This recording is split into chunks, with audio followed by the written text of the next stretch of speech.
मेरी भाभी रोज मुझसे 1 किलो मसूर की दाल मंगवाती थी, मगर उस वक्त मैं बहुत हैरान हो जाती जब भाभी उस दाल को बिना पकाए ही अपने बेडरूम में ले जाती और जब बाहर निकलती तो वो लंगड़ा लंगड़ा कर चलती और कहती कि दाल बहुत अच्छी थी। एक दिन भाभी का राज जानने के लिए मैंने अपनी छोटी बहन को भाभी के कमरे में छुपा दिया। कुछ देर बाद जब बहन लंगड़ाती हुई बाहर निकली तो मेरी जान ही निकल गई। आज शीतल भाभी ने मुझसे 1 किलो मसूर की दाल मंगवाई थी।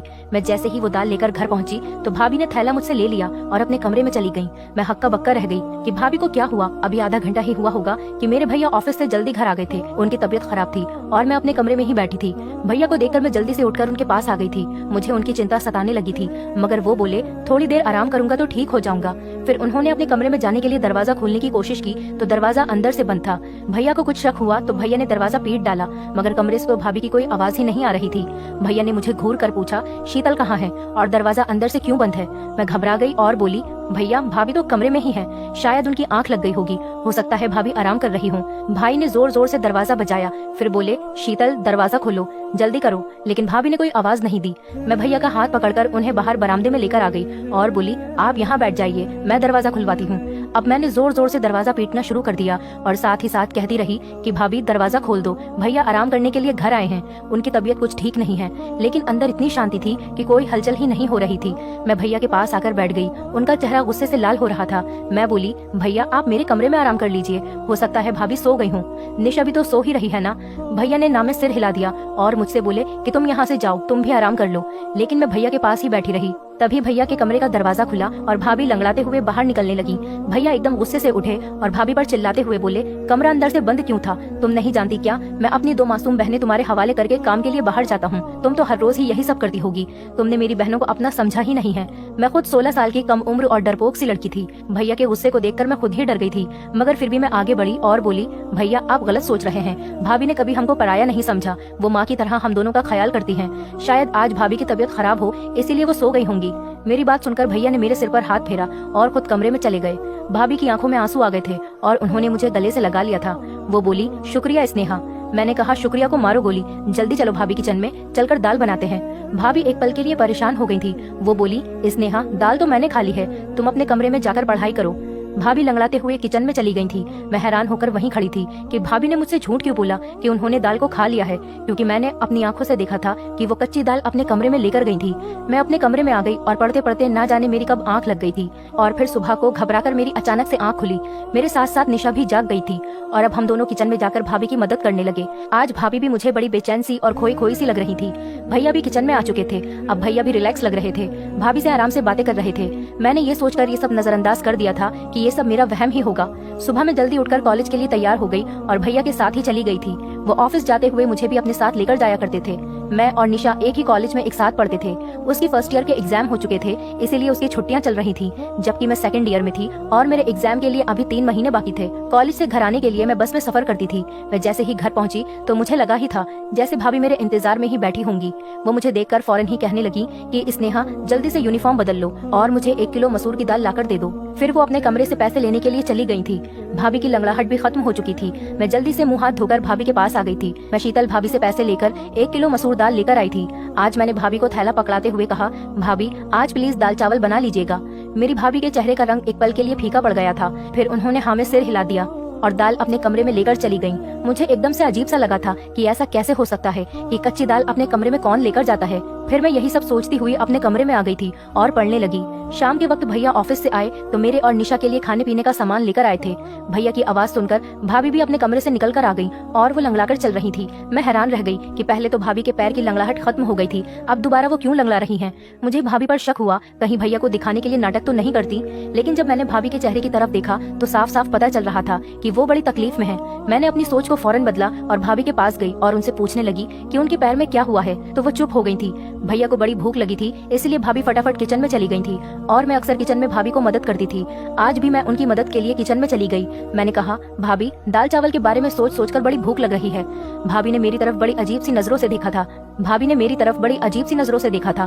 भाभी कहने लगी, आज तो मैंने घर में आलू की सब्जी बनाई है, दाल तो मैं कब का खा गई, बहुत ही अच्छी दाल थी। ये सुनकर मैं हक्का बक्का रह गई थी। एकदम ही मेरा दिल भर आया और मैं सब कुछ छोड़ छाड़ कर अपने कमरे में आ गई थी।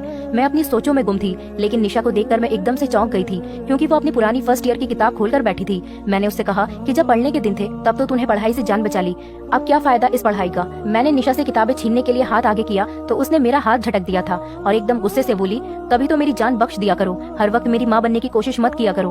आप सिर्फ मुझसे 2 साल बड़ी हैं, 20 साल नहीं, जो मेरे हर मामले में टांग अड़ाती फिरती हैं। मुझे निशा से इस तरह के बर्ताव की बिल्कुल भी उम्मीद नहीं थी। निशा ने तो कभी मेरे साथ इस तरह की बात नहीं की थी। मैं उसे छोड़कर भैया के पास आकर बैठ गई थी। भैया मुझसे पढ़ाई के बारे में पूछने लगे, जबकि मेरा सारा ध्यान भाभी की टांग पर था। वो भैया के सामने आने का टाल रही थी और बहुत मुश्किल से कोशिश कर रही थी कि वो लंगड़ाकर न चले। भैया ने मुझे जब यूँ सोच में गुमसुम पाया तो परेशानी की वजह पूछने लगे। मैंने बिना कुछ सोचे समझे ही भैया को बता दिया कि निशा ने मेरे साथ बदतमीजी की है। भाई ये बात सुनकर हैरान हो गए थे। फिर उन्होंने निशा को आवाज देकर बाहर बुलाया और बोले कि तुम हर वक्त कमरे में क्यों घुसी रहती हो, बाहर आकर हम सबके साथ क्यों नहीं बैठती। भैया के शब्द अभी मुंह में ही थे कि निशा ने जोर जोर से रोना शुरू कर दिया था। वो बोली, पिताजी खुद तो इस दुनिया से चले गए, लेकिन मुझे दर दर की ठोकरें खाने के लिए छोड़ गए। भैया कहता है कमरे में मत बैठो, भाभी कहती है घर के कामों में हाथ बटाओ, जबकि मेरी बहन तो मेरी दुश्मन ही बनी हुई है। भैया निशा की हालत देखकर हैरान रह गए थे। फिर भैया उठे और निशा को गले लगाकर प्यार करने लगे और बोले, निशा तुम जानती हो कि मैंने तुम्हें कभी भी अपनी बहन नहीं समझा, हमेशा अपनी बेटी ही समझा है, फिर तुम इस तरह की बातें क्यों सोचने लगी हो। निशा कुछ भी बोले बिना सिर्फ रोती चली जा रही थी। हम सब भी परेशान हो गए थे। फिर अचानक ही उसने अपने आंसू पोंछ लिए और हमसे माफी मांगकर कमरे में चली गई थी। भैया ने भाभी को आवाज देकर बुलाया और बोले, शीतल आजकल निशा घर में ही होती है, ये इतनी चिड़चिड़ी क्यों हो गई है। भाभी का चेहरा एकदम ही सफेद पड़ चुका था, वो बड़ी डरी हुई लग रही थी। वो बोली, सुनील निशा हर वक्त कमरे में ही बैठी रहती है, इसलिए मैंने 1-2 बार उसे बोला था कि घर के कामकाज में थोड़ी मेरी मदद कर दिया करो, इस तरह से तुम बोर भी नहीं होगी। शायद उसे मेरी बात बुरी लगी होगी।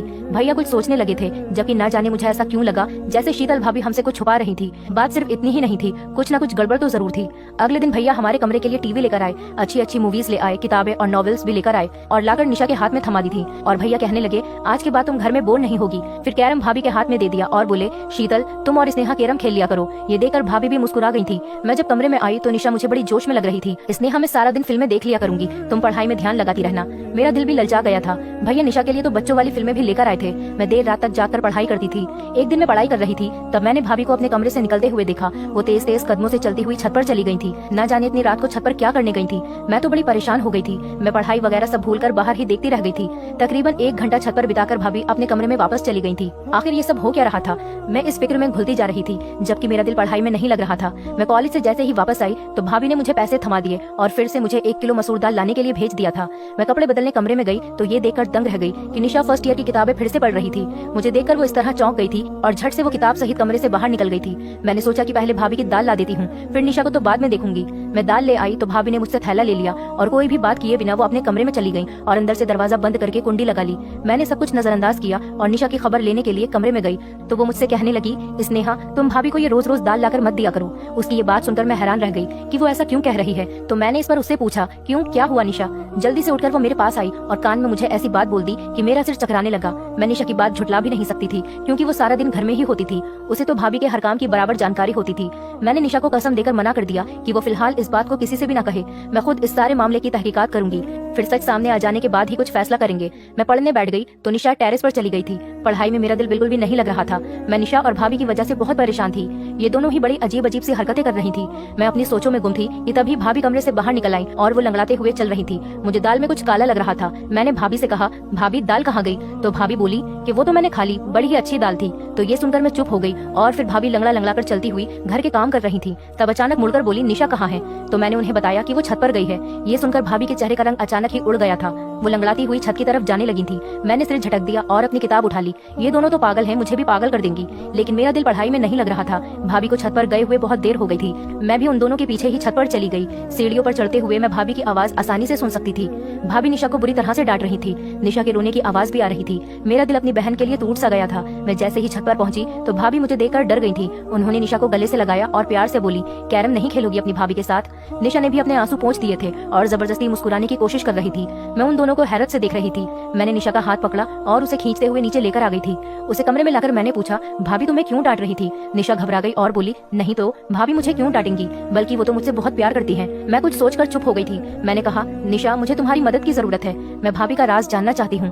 उस दिन तुमने जो मुझे बात बताई थी वो सिर्फ तुम्हारा वहम था, लेकिन मैं चाहती हूँ कि तुम मुझे असली सबूत लाकर दो। कल जब मैं भाभी को दाल लाकर दूंगी तो तुम उनके कमरे में छुपकर देखना कि वो दाल कैसे खाती हैं और फिर लंगड़ाकर क्यों चलने लगती हैं।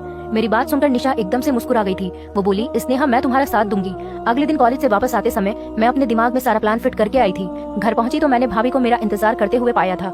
वो बोली, स्नेहा जल्दी से दाल लाकर दे दो। मैं मुंह धोने के लिए कमरे में चली गई और निशा को भी समझा दिया कि जैसे ही भाभी को आवाज देकर मैं बुला लूंगी तुम उनके कमरे में जाकर छुप जाना। उसने हाँ कह दिया था। मैंने भाभी को आवाज दी और कहा, भाभी दाल अब महंगी हो गई है, थोड़े पैसे और देने पड़ेंगे। भाभी मुस्कुराकर बोली, तो फिर क्या हुआ, मैं अभी लाकर देती हूँ पैसे। इतनी देर में निशा भाभी के कमरे में जाकर छुप गई थी। मैं दाल ले आई थी। भाभी ने खुशी खुशी वो दाल मुझसे ले ली और अपने कमरे में चली गई। मैं बाहर बरामदे में बेचैन होकर चक्कर पे चक्कर काट रही थी। 1 घंटे बाद भाभी के कमरे का दरवाजा खुला और वो लंगड़ाती हुई कमरे से बाहर आ गई थी। फिर भाभी किचन में चली गई तो निशा भी उनके कमरे से बाहर निकल आई। ये देखकर तो मैं दंग रह गई कि निशा भी आज लंगड़ाकर चल रही थी। मैंने निशा का हाथ पकड़ा और जल्दी से पूछा, निशा बताओ मुझे क्या मालूम हुआ? निशा बड़ी परेशान सी लग रही थी। वो बोली, स्नेहा मैंने तो तुम्हें पहले ही बता दिया था कि भाभी हमसे छुप छुप कर घर से निकलती है, मगर तुमने मेरी बात का यकीन ही नहीं किया था। वो खिड़की बहुत छोटी है, उससे निकलते वक्त पैर में चोट लग जाती है, इसीलिए भाभी लंगड़ाकर चलती है। मैं भी उस खिड़की से निकलकर भाभी के पीछे जाना चाहती थी, मगर इस चोट की वजह से मैं वापस आ गई।